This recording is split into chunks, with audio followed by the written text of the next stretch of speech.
ನಾಗೇಂದ್ರ ಆದ್ರೆ ಅವ್ರಿಗೆ ಕೋರ್ಟ್ ಇಂದ ಪರ್ಮಿಷನ್ ತಗೊಂಡು ಔಟ್ ಆಫ್ ಸ್ಟೇಟ್ ಹೋಗ್ಬೇಕಂತಿತ್ತು. ಬಟ್ ಡೆಲ್ಲಿಗೆ ಹೋಗಿದ್ದಾರೆ ಅಂತ ಹೇಳಿ ಅದನ್ನ ಹೊರತುಪಡಿಸಿ ಪರ್ಮಿಷನ್ ತಗೊಳ್ಳಾರ್ದೆ ಡೆಲ್ಲಿಗೆ ಅಂದ್ರೆ ಲಾಬಿ ಮಾಡ್ಲಿಕ್ಕೆ ಸಚಿವ ಸ್ಥಾನಕ್ಕಾಗಿ ಡೆಲ್ಲಿಗೆ ಹೋಗಿದ್ದಾರೆ. ಕೋರ್ಟಿಂದ ಅದಕ್ಕೆ ಆದೇಶ ಇದೆ ಅಂತ ಹೇಳಿ ಆ ತರ ಇದ್ರೆ ಕಾನೂನು ಹುಡುಕಿ ಏನಾದ್ರು ಇದ್ರೆ ಅದನ್ನ ಅವ್ರ ಲಾಯರ್ಗಳ ಹತ್ರ ಕನ್ಸಲ್ಟ್ ಮಾಡಿ ಅದನ್ನ ಹೇಗೆ ನಿವಾರಿಸ್ಕೊಳ್ಳೋ ಕೆಲಸ ಮಾಡ್ತಾರೆ. ಅಲ್ಲ ಈ ರೀತಿ ಇದ್ದಾಗ ಕೂಡ ಹಂಗೆ ಹೋಗಿದ್ರೆ ತಪ್ಪಲ್ಲ. ಅದು ಹೋಗ್ಬಾರ್ದಾಗಿತ್ತು. ಬಹುಶಃ ಅವ್ರು ಗೊತ್ತಾಗಿಲ್ಲ ಅನ್ಸುತ್ತೆ, ಓವರ್ ಸೈಟ್ ಆಗಿದೆ. ಬಟ್ ಅವ್ರ ಲಾಯರ್ ಕನ್ಸಲ್ಟ್ ಮಾಡಿ ಅದಕ್ಕೆ ಕಾನೂನಾತ್ಮಕ ಇನ್ಫಾರ್ಮೇಶನ್ ತಗೊಳ್ತಾರೆ.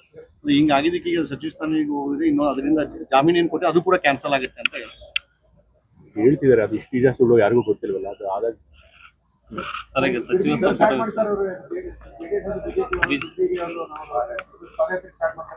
ಈಗಾಗಲೇ ಬಿಡದಿ ಟೌನ್ಶಿಪ್ ಬಗ್ಗೆ ಮುಖ್ಯಮಂತ್ರಿಗಳೆಲ್ಲ ಹೇಳಿದ್ದಾರೆ. ಅದು ಯಾವುದು ಕೂಡ ನಾವು ಬಲವಂತವಾಗಿ ರೈತರಿಂದ ಕಿತ್ಕೊಳ್ತೀವಿ. ಅದು ವಾಲಂಟ್ರಿಯಾಗಿ ಯಾರು ಕೊಡಕ್ಕೆ ಇಷ್ಟ ಇದೆಯೋ ಅವರು ಅವರಿಂದ ಭೂ ಸ್ವಾಧೀನ ಮಾಡ್ಕೊಳ್ತೀವಿ. ಸೊ ಹಾಗಾಗಿ ಯಾರು ಬಲವಂತ ಇಲ್ಲದೆ ಇದ್ದಾಗ ಇವ್ರು ಅನಾವಶ್ಯಕವಾಗಿ ರೈತರನ್ನ ಸುಮ್ಮನೆ ತಪ್ಪು ದಾರಿ ಹೇಳ್ತಾ ಇದ್ದಾರೆ.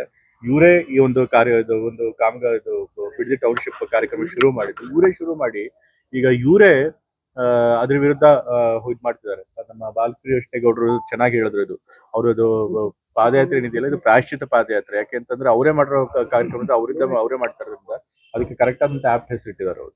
ಓಕೆ ಸರ್, ಕ್ಯಾಬಿನೆಟ್ ಎಕ್ಸ್ಪೆನ್ಷನ್ ಬಗ್ಗೆ ಇನ್ನೂ ಕೆಲವರಿಗೆ ಅಸಮಾಧಾನ ಇದೆ. ನಾನು ಹೇಳಿದೀನಿ 2-3 ದಿವಸಗಳ ಮೀಡಿಯಾವರು ಇದನ್ನೇ ಕೇಳ್ತಾ ಇದ್ದಾರೆ.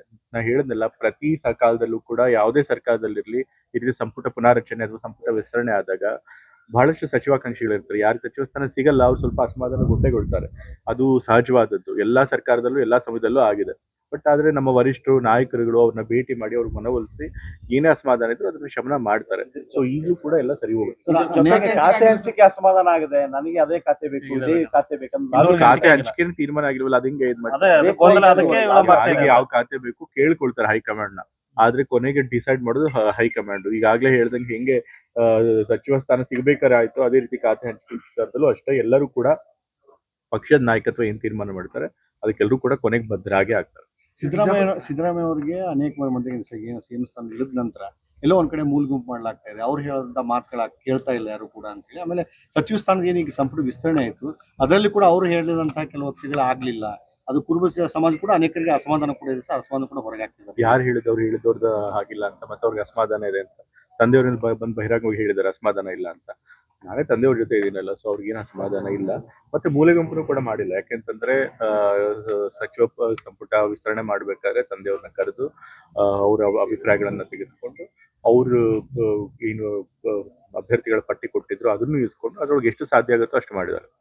ತಂದೆಯವ್ರಿಗೂ ಗೊತ್ತಿತ್ತು ಇದ್ದಿದ್ದೇ 15 ಸ್ಥಾನಗಳು. ಅದ್ರೊಳಗೆ ತಂದೆಯವರು ಹೆಚ್ಚಿನ ಹೆಸರೇ ಕೊಟ್ಟಿದ್ರು. ಅದ್ರೊಳಗೆ ಅವ್ರು ಕೆಲವ್ರನ್ನ ಪಿಕ್ ಮಾಡಿ ಮಾಡ್ಕೊಂಡಿದ್ದಾರೆ. ಸೊ ಹಾಗಾಗಿ ತಂದೆಯವ್ರಿಗೆ ಏನು ಅಸಮಾಧಾನ ಇಲ್ಲ. ಖಾತೆ ಹಂಚಿಕೆ ವಿಚಾರವಾಗಿಯೂ ಕೂಡ ಡೆಲ್ಲಿ ಕರೆದ್ರು. ಆದ್ರೆ ತಂದೆಯವರೇ ಇಲ್ಲ, ಖಾತೆ ಹಂಚಿಕೆ ವಿಚಾರದಲ್ಲಿ ನನ್ನ ತಲೆ ಮೂಗು ತೂರ್ಸೋದಲ್ಲ, ಅದನ್ನ ನೀವೇ ಮಾಡಿ ಅಂತ ಹೇಳಿದ್ರಿಂದ ಅದು ಇದು ಮಾಡ್ತಾರೆ. ಸೊ ಹಾಗಾಗಿ ಅವ್ರ ಮೂಲೆ ಗುಂಪು ಮಾಡೋ ಪ್ರಶ್ನೆನೂ ಇಲ್ಲ, ಮತ್ತೆ ಅವ್ರಿಗೆ ಅಸಮಾಧಾನ ಕೂಡ ಇಲ್ಲ.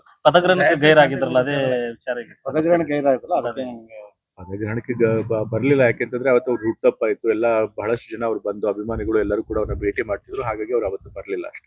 ಗಾಯತ್ರಿ ಶಾಂತೇಗೌಡರ ವಿಚಾರದಲ್ಲಿ ಆಯ್ತು. ಗಾಯತ್ರಿ ಶಾಂತೇಗೌಡರ ವಿಚಾರದಲ್ಲಿ ಏನಾಯ್ತು? ಟೆಕ್ನಿಕಲ್ ಸಮಸ್ಯೆ ಇದ್ರು ಅವ್ರ ಹೆಸರು. ಈಗ ಅವ್ರ ವಿಚಾರದಲ್ಲಿ ಸ್ವಲ್ಪ ತಪ್ಪಾಗಿದೆ. ಈಗ ಬೇರೆ ಯಾರನ್ನ ಮಹಿಳಾ ಸಚಿವರನ್ನ ಮಾಡ್ಬೇಕು ಅಂತ ಹೇಳಿ ನಮ್ಮ ಹೈಕಮಾಂಡ್ ಅವ್ರು ಚಿಂತನೆ ಮಾಡ್ತಿದ್ದಾರೆ. ಅವ್ರು ಯಾರ್ದೋ ಒಂದು ಸೂಕ್ತ ಹೆಸರನ್ನ ಖಂಡಿತ ಕೊಡ್ತಾರೆ. ಒಬ್ಬ ಮಹಿಳೆ ಕೂಡ ನಮ್ಮ ಕ್ಯಾಬಿನೆಟ್ ಗೆ ಇಂಡಕ್ಟ್ ಆಗ್ತಾರೆ. ಈಗ ಸಿದ್ದರಾಮಯ್ಯ ಕೆಳಗಿಳಿದ ನಂತರ ಇನ್ನೂ ಸರ್ಕಾರ ಟೇಕಪ್ ಆಗ್ತಾ ಇಲ್ಲ. ಡಿ ಕೆ ಶಿವಕುಮಾರ್ ನೇತೃತ್ವದಲ್ಲಿ ಇನ್ನು ಸಚಿವ ಸಂಪುಟ ವಿಸ್ತರಣೆ ಖಾತೆ ವಿಸ್ತರಣೆ 1-2 ವಾರ ಆಗಿದೆ. ಅದಕ್ಕಿಂತ ಮುಂಚಿಂದನೂ ಕೂಡ ಈಗ ಸರ್ಕಾರ ಬಂದ 3 ತಿಂಗಳು ಆಗ್ತಾ ಬಂತು. ನಾವು ಬಂದ ತಕ್ಷಣ ಹಲವಾರು ಪ್ರೋಗ್ರಾಮ್ಗಳನ್ನ ನಾವು ಅನೌನ್ಸ್ ಮಾಡಿದೀವಿ. ಫಸ್ಟ್ ಕ್ಯಾಬಿನೆಟ್ ನಲ್ಲೇ ವಿದ್ಯಾರ್ಥಿಗಳಿಗೆ ಉಚಿತ ಪಾಸ್ ಮಾಡಿದೀವಿ. ಭಾರತ ಜೋಡೋ ಕ್ಲಬ್ಗಳನ್ನ ಮಾಡಿದೀವಿ 1000 ಕೋಟಿ. ಬಿ ಖಾತೆಗಳನ್ನ ಎ ಖಾತೆಗಳನ್ನ ಮಾಡಬೇಕು ಅಂತ ಹೇಳಿದೀವಿ. ಯಾರ್ಯಾರಿಗೂ ಪಾಪ ಮನೆಗಳನ್ನು ಕಟ್ಟಿ ಎಲೆಕ್ಟ್ರಿಸಿಟಿ ಸಪ್ಲೈ ಎಲ್ಲ ವೈಲೇಷನ್ ಆಗಿದೆ ಅಂತ ಹೇಳಿ ಸುಪ್ರೀಂ ಕೋರ್ಟ್ ಆರ್ಡರ್ ಕೊಟ್ಟಿತ್ತು. ಅವ್ರಿಗೆ ರಿಲೀಫ್ ಕೊಡಬೇಕು ಅಂತ ಹೇಳಿ ಅವ್ರಿಗೂ ಕೂಡ G+2 G+3 ಮತ್ತೆ 2040 ಸ್ಕ್ವೇರ್ ಫೀಟ್ ತನಕ ಎಲೆಕ್ಟ್ರಿಸಿಟಿ ಸಪ್ಲೈ ಕೊಡೋದು ಮಾಡಿದ್ದೀವಿ. ಬರ ಪರಿಸ್ಥಿತಿ ಬಂದಾಗ ಸೀರೀಸ್ ಆಫ್ ಮೀಟಿಂಗು ಮುಖ್ಯಮಂತ್ರಿಗಳು ಸೇರಿದಂತೆ ಇದ್ದಂತಹ ಎಲ್ಲಾ ಮಂತ್ರಿಗಳು ಕೂಡ ಮಾಡಿದೀವಿ. ನಾವೆಲ್ಲ ನಮ್ಮ ಉಸ್ತುವಾರಿ ಜಿಲ್ಲೆಗಳಿಗೆ ಭೇಟಿ ಮಾಡಿದೀವಿ. ಈಗ ತಾಲೂಕು ಮಟ್ಟದಲ್ಲೂ ಹೋಗಿ ಎಲ್ಲಾ ಕಡೆ ಬರ ಪರೀಕ್ಷೆ ಮಾಡ್ಕೊಂಡು ಬಂದಿವಿ. ಹಾಗಾಗಿ ಸರ್ಕಾರ ಕೆಲಸ ಮಾಡ್ತಾ ಇದೆ.